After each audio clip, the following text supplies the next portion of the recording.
the QB prospects. I Yeah, believe. we had a few pro days. I know Baker Mayfield had his pro day. Josh Rosen had his pro I think day. they all did at this point. I believe so. Let me just look through the dates real quick. I think they all had them around March. I know. I watched some of Josh Allen's. He pretty much looks like what I thought. Kid with a big arm. Accuracy is going to be an issue, but not a big issue. But he just kind of reminded me of like a what's that kid? Andy Dalton, in a sense. Solid arm. He's going to have struggles throwing it outside the numbers. So, out routes just might be coming in. So, if you get those certain players who like to jump routes, could be a couple of pick sixes in his campaign. But he has a cannon of an arm, though. Baker Mayfield had his March 14th. Rudolph had his Madison Rudolph, Oklahoma State had his March 15th. Josh Rosen had his the same day, March 15th. Sam Darnold had his March 21st. Lamar Jackson had his March 29th. And Josh Allen had his March 23rd. I do know that makes it interesting. If you see who went to Baker's and Josh Rosen's, you can actually kind of decipher who is looking at who. You can't, because if they have it the same day, you got to go to one or another. You can't go to both. So that kind of does make that interesting. I think Baker, my main question is sometimes his decisions.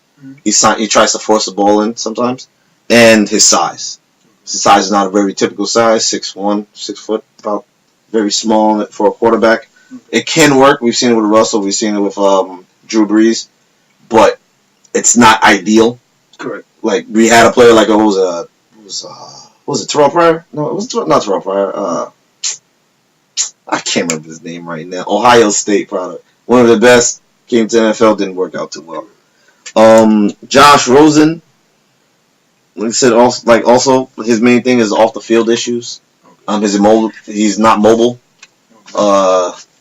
Mainly a stationary cornerback to me. It would have to be a good protecting situation. He can't really escape. So that depends on what team picks him up. That might be an issue, or it could be positive because he can throw the ball. He's very accurate. Sam Darnold. I've looked more and more into Sam Darnold, and he does have some talent. He does have some good talent. But I still think he needs to sit. I don't think the way how they project him, he's very young. I think he's 19, 20 years old. He needs to sit. He kind of reminds me of Kirk Cousins in a sense, where he can make the throws That's Rudolph Allen. No, there's Sam Darnold. Sam Darnold. I said really remind me of Kirk Cousins, where he can make the throws where it's just he'll make that extra effort play where he'll run or he'll make the certain throws, but then the easy ones just seem to get away. And I don't think he's going to be able to finish games. Okay. That's why I compare him to Kirk Cousins in a sense. Where it's just I don't know. Lamar Jackson, my only issues with some of his pretty much his accuracy a little bit during the deep balls. Not even deep balls. It's something about it. Yeah, his out passes, because a lot of his out passes, especially during combine, were inside. A lot of it were inside. I don't think he threw any of them outside. Could have been nerves. Could have been that. I'm not sure. But then again, he still needs to work on his footwork. He'll get pretty much that trained once he gets into training camp. But it was just something about, I think, somebody's decision making. I think he has a good arm, but sometimes in his deep balls, it kind of it's like a duck out there. He almost kind of has that thing hanging a little bit. So that was just a little thing that concerned me. Where just I think he just didn't want to mess up. That he just underthrew a lot of his balls. Because I've seen him play. I've seen him throw the ball. And I've seen he can be accurate. And I've seen him be very accurate. But then during the combine, he just looked and during pro day, it looked a little sketchy for me. Another player I think players could kind of look at too, that I kind of did address, but is Luke Falk out of Washington State.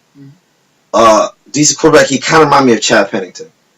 He's not gonna wow you with numbers, but he's gonna be very accurate. He kind of holds the ball a little bit too much. That can probably be trained. A lot of players do that, but he knows where his check down is, and I think that's very important for a young quarterback to know where your check down is. He knows that very well where his check down is. He gets a little too comfortable with his check down, but he's a very decent player. He's been the most prolific college quarterback in for the last few years. he has the best numbers out of all quarterbacks as far as yards. I think just passing Drew Brees. So that's my take on the top quarterbacks. What's your take on it? I thought all of these quarterbacks had good pro days to give themselves a chance to like just show more of what they are. And for me, the pro days just show more of like just live footage. What you already know. Yeah, like with the tape already was proven out. So for me, in the combine, I thought Lamar Jackson didn't have a good connection with the receivers, especially on like out passes, and even on some of like the deep routes. He didn't have a pretty good connection with them. But I think that had a lot to do with those are not his wide receivers. On the pro day, I didn't have any problem with anything I see from Lamar. Like everything was sharp. He showed that he had like maybe a little bit too much on his throws, on the intermediate passes. But that just let me know that he has a very powerful arm. And it was more or less the receiver he was throwing to for dropping the footballs. So I watched the entire pro day for Lamar Jackson. So I didn't see anything like this. Everything looked fine for me except the receivers he was throwing to were dropping the football. His deep balls looked fine. His out throws were a lot smoother than they were in the combine. And other than so that's good. He had a better pro day in the combine. Other than like the drops from the wide receiver, everything looked fine for Lamar. And he solidified what I thought was he's the best quarterback prospect in this draft.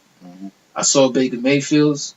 He looked like he's ready to go right now. Like he could probably throw for 4,000 yards and be equivalent to Andy Dalton right now, day one. He looked like he's that much ready to play in the league right now and embrace what a quarterback needs to do to get the ball out in the NFL right now, I would say, for Baker Mayfield. So then the other guys, like Josh Rosen, I think he showed that he has a higher ceiling just because of like his intangibles. He reminds me almost of prototypical Eli Manning, which I think is a prototypical franchise quarterback. He has a great size. Yeah, I think he's a prototypical quarterback. 200 pounds, big arm. Yeah. He's just typical quarterback. I wouldn't say just the size. The size could go for like any one of these guys. No, I'm saying like he has like as far as with accuracy with size. That's what I have to say. He has the arm, the accuracy, the look, the size. He's a prototypical franchise quarterback as Josh Rosen if he's put in the right position. He reminds me most again of Eli Manning. To Baker Mayfield, he reminds me most of actually Russell Wilson. When I see him most, he looks like Russell Wilson did in college, where he can move the pocket very well and throw the ball off the run.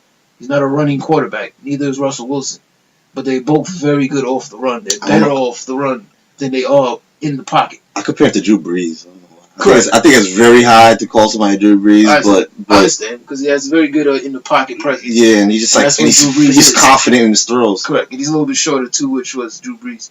But they're on that same road. For Lamar Jackson, he reminds me a lot of RG3, just a bigger version. He has a better way of making people miss and getting down and not getting hit.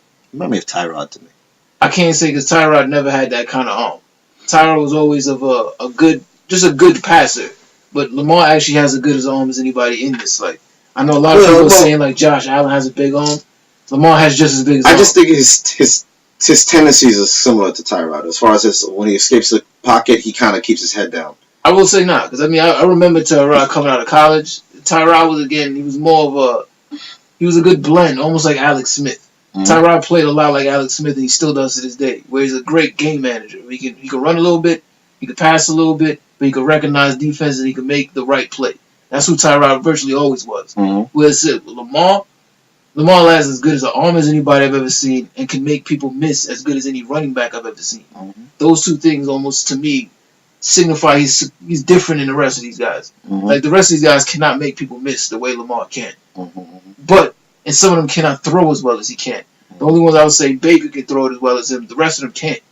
Even Josh Rosen doesn't throw it as well as Lamar at this stage in his careers. So then we move on to Sam Darnold, who I think is just he has the potential to be almost like you say Kirk Cousins, just a great player, almost like that can just run offense. Will never push you over the top. Will never be the one to lead the team, almost like a Mark Sanchez. But if you put him in the right situation, he can win you some games.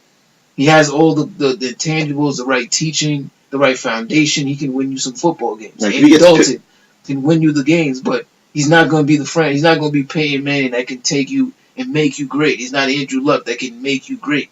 He's a quarterback that can win you games.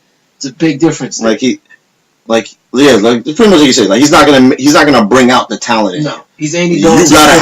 And then you look at the USC team where you had Ronald Jones and those top wide receivers there Yeah. that played Barnett, that was playing like Barnett. The reason why I looked at Barnett, the way how Barnett played for him in UFC, Yeah. remind me of Jameson Crowder to Kirk Cousins. Okay. He was that security blanket anytime. Correct. So it was just like, okay, he runs little 5 yard in routes or out routes, Yeah. and you just get the ball to him and let him make your yards with his legs. Matter of fact, he reminds me a little bit of Matt Schwab. You kind of remember how he played the football game. Yeah, so Chad Pennington, he played the game like in college, where he was just hitting intermediate passes and short yeah, passes. that's the kind of one we look for. Yeah, he's just touch passes. Like it looks good in your stats, Yeah. but when it comes down to the win percentage, like if your defense gives up 14 points, who are you gonna call out of these quarterbacks? That's when I look for a quarterback. If you're down 14, which one of these quarterbacks do you want? Correct. And to me, out of all of them, if I'm down 14, I I'll want take Lamar Baker. Jackson. I want somebody that can go 100 yards on a breakout run and score a touchdown, and then turn around and throw the ball 80 yards down the field and score a touchdown in less than a minute. Other than RG3, none of these players have scared me that has that kind of... He is that. Whereas, like, Cam Newton still scares players. Because, like, I can run over you. You can't... I can run past you, and I can throw the ball over your head. The fact of, like... Yeah, I get what you're saying in the sense of... With Lamar Jackson or Cam Newton, there's 11 players on defense. 1 player is on the spot. Guaranteed. You have to. Once I get past him, like, I'm faster. It's hard to play. I'm more elusive than David. These are quarterbacks that you can't play man coverage on because when everyone's back is turned, he's running right next to you. But the reason why I like Baker is because he just has that leader mentality. That's what I say about down 14. The reason I'm going to say no because, like, unfortunately with Baker, he has a stigma. And I see the same thing happen to Johnny Manziel. Johnny Manziel was a great leader in college. And that's the problem. He overachieved with teams that weren't supposed to do that with a Johnny Manziel. And now you bring him to the NFL, and now they put a stigma that he's a party guy. But on the field, all his teammates love him. So what does that have to do with him as a leader? That's true. Because he just doesn't look right. And I see that happening with Baker already, where they're starting to hit the stigma on him, like, oh, he's like Johnny Manziel. Yeah, he's out. So you're trying to, like, pretty much.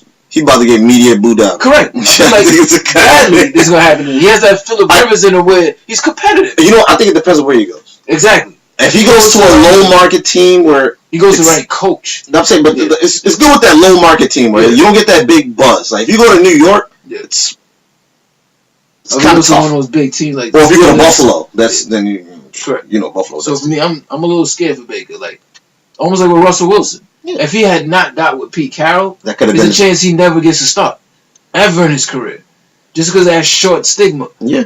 Whereas Carroll don't care about stigmas. He's gonna play you if you play like the game. A certain team. Like that's why I feel like the best team that picks him up is if Denver picks him up. Yeah, that's why I actually wanted to go to. I think that's the best situation for him. And then lastly, Josh Allen. I know there's Madison Rudolph. I don't really consider him a top first round pick. He's a later so I'm not even really going to mention him in this particular thing. So the last one I'm going to go with Josh Allen.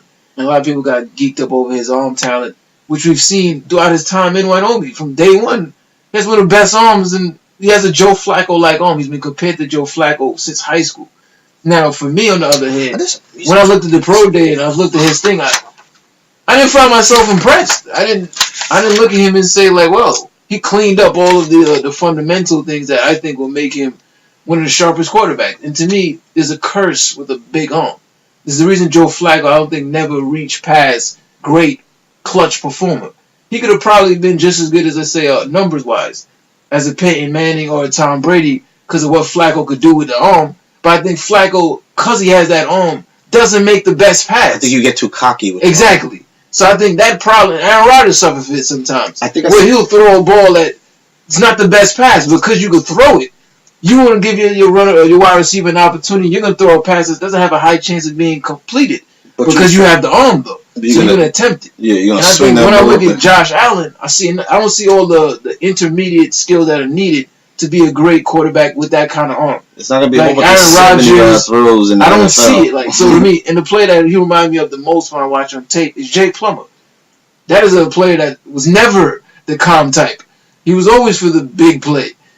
So for me, it's like I don't look at Josh Allen as a particular player. I see him more in Phillip Rivers' run, where he could definitely put up numbers. Yeah, and that's what my main projection was that I think the best place for him to go would be Baltimore. Mm-hmm. If you sit behind a Flacco who has the same type of situation with you. You could probably learn it, probably tame that down a little bit, and Correct. become a Super Bowl champion like he was. Correct, but I did think Allen did have a very good pro day. He's Like he looked well with the setup that they had there. They ran a very nice pro. I would say the pro days that I saw. But I watch him on tape. Allen had the best pro days that I saw. But when I watch him on tape, like especially a game out, I've seen him a full game against Boise State, Okay. and when he played against them, it's just mediocre to me. Mm-hmm. When I see him on the Senior Bowl, it's mediocre to me. Like it takes a very long time to get started. Mm-hmm. He needs like about 3 or 4 series before he starts getting like a groove. I'm like, this is college ball. Yeah. And you need to take that long to get a groove.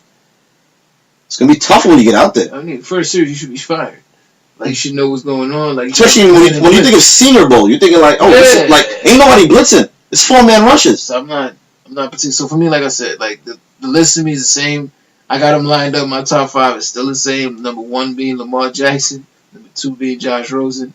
3 being Baker Mayfield. 4 Sam Darnold. 5 Josh Allen. It hasn't changed at all.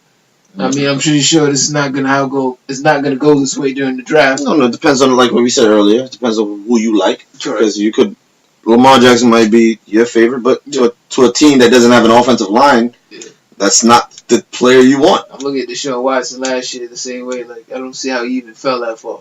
But it does well, not really, because he didn't go to the right team with the offensive line.